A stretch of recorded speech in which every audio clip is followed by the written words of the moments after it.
नमस्ते। आज हम एक बहुत ही दिलचस्प सफर पर निकलने वाले हैं।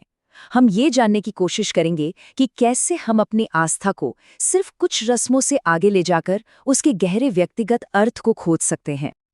तो चलिए शुरू करते हैं। और शुरुआत ही एक ऐसे कथन से होती है जो शायद आपको थोड़ा चौंका दे। स्रोत कहता है, सिर्फ नाम जपना, सिर्फ पूजा करना किसी के उत्थान का कारण नहीं है। ये अपने आप में एक बहुत बड़ी बात है ना?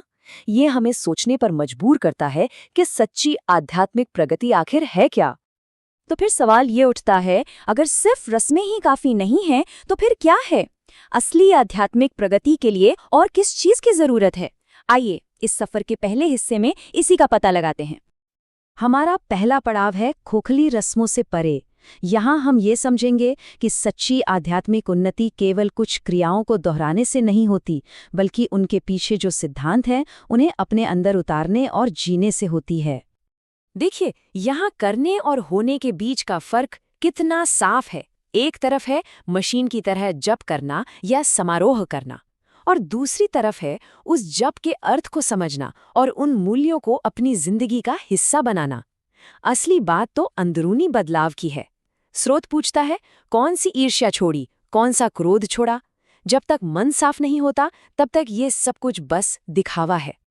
चलिए अब इस बात को थोड़ा और आगे बढ़ाते हैं। हमारा दूसरा खंड है रूप में छिपा रहस्य। यहाँ हम इस विचार को समझेंगे कि जो हमें सतह पर दिखता है वो पूरी कहानी नहीं है, और इसके लिए हम दिव्य नाम अनवद्यांगी का इस्तेमाल करेंगे। तो अनवद्यांगी का मतलब क्या है? इसका मतलब है निर्दोष रूप वाली। लेकिन यहाँ एक बहुत बड़ा लेकिन है। ये रूप कोई हाड़ मांस का इंसानी शरीर नहीं है, ये दिव्य ऊर्जा का एक स्वरूप है। स्रोत के मुताबिक देवी का हर अंग अपने आप में एक दिव्य स्वरूप है। प्रकाश की वो किरणें हैं जो अज्ञान को दूर कर सकती हैं। और ये बात कितनी शानदार तरीके से दिखाती है कि हमारी समझ को कितना गहरा होना चाहिए। स्रोत में ताजमहल की एक बहुत ही जबरदस्त मिसाल दी गई है। एक टूरिस्ट के लिए ये बस एक सुंदर इमारत है, एक आर्किटेक्ट के लिए ये इंजीनियरिंग का कमाल है, लेकिन एक कवि के लिए ये प्रेम का प्रतीक है। मतलब सच्ची समझ के लिए हमें जो दिख रहा है उसके पार झांकना पड़ता है, उसके असली सार को महसूस करना पड़ता है। आइए अब देखते हैं कि ये विचार आगे कैसे बढ़ता है। खंड 3, प्रतीक जिनसे हम जीते हैं। यहाँ हम सर्वाभरण भूषिता नाम के जरिए ये जानेंगे कि कैसे हमारी रोजमर्रा की जिंदगी के प्रतीक हमारे कर्मों को दिशा देने के लिए बने हैं। स्रोत 2 तरह के आभूषणों के बीच फर्क बताता है। कुछ होते हैं बस सुंदरता के लिए, जिन्हें हम बदल सकते हैं, उतार सकते हैं। लेकिन दूसरे, जैसे कि मंगलसूत्र, वो बहुत ज्यादा महत्वपूर्ण होते हैं। ये सिर्फ सजावट नहीं है, ये हमारे मूल मूल्यों और हमारी पहचान का प्रतीक है, एक जीवन भर की प्रतिबद्धता को दर्शाते हैं। मंगलसूत्र का ही उदाहरण ले लीजिए। ये सिर्फ एक गहना नहीं है। स्रोत के अनुसार ये पति के अस्तित्व और उसके कल्याण का प्रतीक है, जिसकी रक्षा दिव्य शक्ति करती है। ये एक भौतिक वस्तु है जिसका मकसद किसी व्यक्ति के पूरे जीवन और नजरिए को एक दिशा देना है। ये एक लगातार याद दिलाने वाला, एक जीता जागता प्रतीक है। तो यहाँ पर सबसे जरूरी बात यह है कि इन रूपों और प्रतीकों का असली मतलब समझने से हमारे जीने के तरीके में बदलाव आना चाहिए। और यहीं से हम आते हैं अपने अगले खंड पर, आस्था की असली परीक्षा। स्रोत एक बहुत ही शक्तिशाली विचार सामने रखता है। सनातन धर्म कोई लेक्चर नहीं, ये अभ्यास है। दूसरे शब्दों में कहें तो आस्था इस बात से साबित नहीं होती कि क्या कहा जाता है, बल्कि इस बात से कि क्या किया जाता है।